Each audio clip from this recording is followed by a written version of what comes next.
Gagal ngangkut Aurelien Tchouameni dari Real Madrid yang harganya emang kelewat maut dan makin mustahil dikejar, radar Manchester United langsung belok ke Tyler Adams.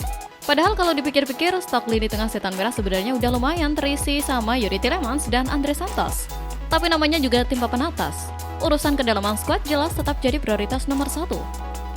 Jujur saja, secara statistik bertahannya, Adams ini emang tergolong ciamik. Waktu sukses ngebawa Bournemouth finish di posisi kelima dan mengamankan tiket ke Eropa, dia ngeraih rata-rata 1,3 intersepsi dan 2,1 tackle per game. Angka yang jelas lebih galak dibandingkan mayoritas gelandang MU saat ini. Bahkan rekan setimnya, Max Aarons, sempat menyebut Adams sebagai sosok leader sejati yang punya Spartan bertarung luar biasa buat ngatur tempo permainan. Sayangnya, ada satu tembok besar yang ngebikin manajemen mikir keras, riwayat cedera. Dalam 2 musim terakhir saja, dia udah terpaksa absen di 26 laga. Ditambah lagi, posturnya terbilang agak riskan buat duel udara keras ala Premier League. Sekarang tinggal nunggu keberanian MU aja, berani nggak nekat nembus 35 juta pound sterling buat pemain yang potensial tapi lumayan ringkih begini? Di berita selanjutnya, nggak mau makin pusing sama eksperimen yang nggak jelas. FIGC akhirnya resmi balikan dengan Roberto Mancini buat ngisi kursi pelatih gantiin Gennaro Gattuso.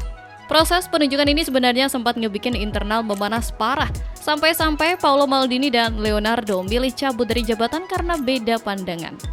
Demi meredam tensi, Opa Claudio ikut diboyong jadi direktur teknik baru supaya struktur organisasi makin stabil.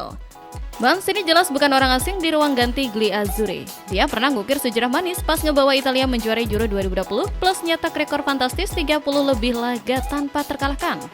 Tapi ya jujur aja, para tifosi pasti belum bisa lupa momen pahit pas dia gagal ngelolosin timnas ke Piala Dunia 2022 akibat kalah dramatis dari Makedonia Utara. Ujian terdekatnya udah melambai-lambai di UEFA Nations League, di mana Italia bakal langsung adu mekanik lawan Belgia, Prancis, dan Turki. Presiden FIGC Giovanni Malago mewanti-wanti publik supaya nggak ngasih over pressure, mengingat Mancini cuma dapat jatah 2 kali latihan sebelum debut. Tugas utamanya sekarang jelas, balikin martabat Italia di kancah dunia sambil pelan-pelan natar generasi pemain bareng Ranieri. Sepak bola tuh emang penuh plot twist. Selain sibuk sama data analitik, kadang ada hilal unik yang susah dijelasin pakai logika.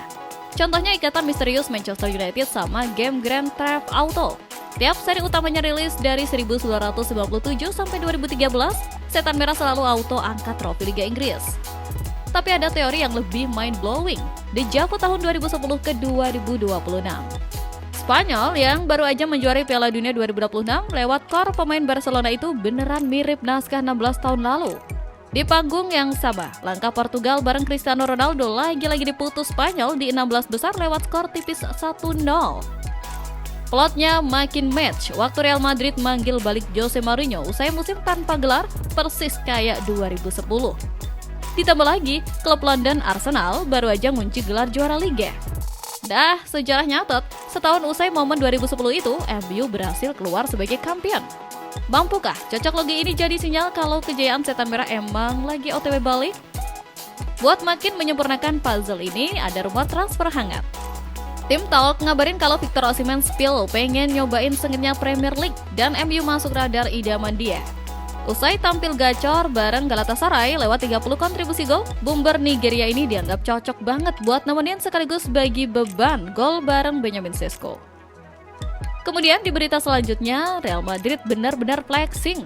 Los Blancos baru aja ngumumin pendapatan fantastis, tembus 1.221 miliar euro tanpa ngandelin jual pemain.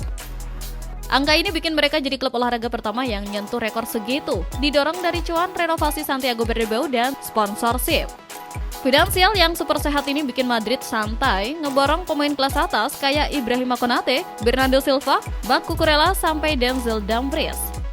Sementara itu dari ranah timnas, Federasi Sepak Bola Prancis resmi ngenalin Zinedine Zidane sebagai pelatih baru Les Bleus sampai 2030. Menggantikan posisi Didier Deschamps usai Piala Dunia 2026, sang legenda hidup ini siap memimpin regenerasi skuad Prancis menuju Euro 2028 dan Piala Dunia 2030. Modal pengalaman sama raihan trofi mewah waktu di Madrid jelas bikin fans makin optimis. Bursa Bursa transfer musim panas 2026 ini beneran lagi bergejolak parah. Di saat klub lain masih sibuk hitung-hitungan, Florentino Perez dan Real Madrid justru siap memicu revolusi besar.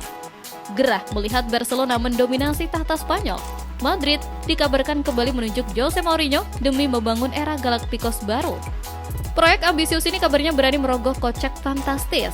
Setelah mengamankan Bernardo Silva, Ibrahima Konate, Marc Cucurella, hingga Denzel Dumfries, Madrid masih memburu Josko Vardiol senilai lebih dari 100 juta euro plus mengincar Rodri dari Manchester City. Di sisi lain, Barcelona memilih tetap tenang dan mengandalkan efisiensi Akademi La Masia walau sukses mendatangkan Anthony Gordon serta Karim Adeyemi. Efek domino transfer ini langsung merembet kemana-mana.